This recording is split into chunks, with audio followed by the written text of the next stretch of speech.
Hello mga baby loves! For today's video ay magluluto ako ng buttered shrimp alamean, kaya tara, samahan niyo ako. Ilagay na natin yung bawang.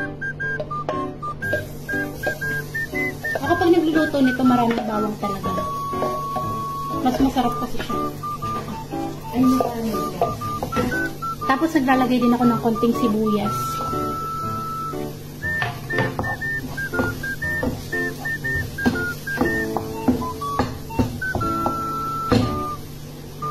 Butter, beef cubes, beef cube pala, isa lang siya, oyster sauce,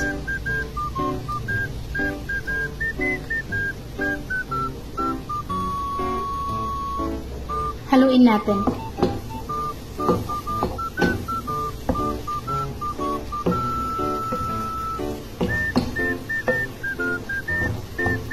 konting Sprite.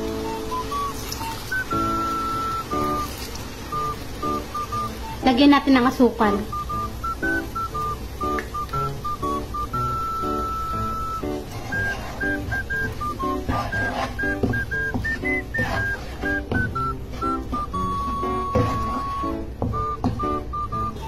Lagyan din natin ng konting chili powder. Okay na yan. Paminta. Kapag ganito na yung consistency ng sauce, tingnan nyo. Yan, pag ganyan na, pwede natin ilagay yung hipon.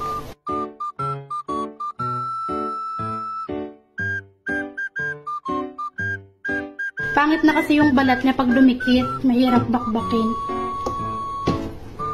Haluin lang natin. Ikot lang natin masyado sa sauce para mabilis siyang maluto. Binabad ko nga din pala to ng Sprite para medyo manamis-namis siya. At bukod doon, nilagyan ko din tong mismong sauce niya ng Sprite. Okay. At habang linuluto natin yung shrimp, ilagay na din natin tong corn. Para makoat din siya ng sauce.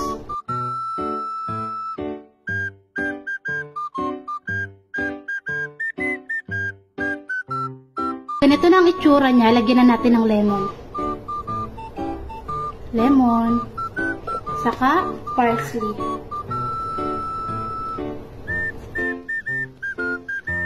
Okay na to.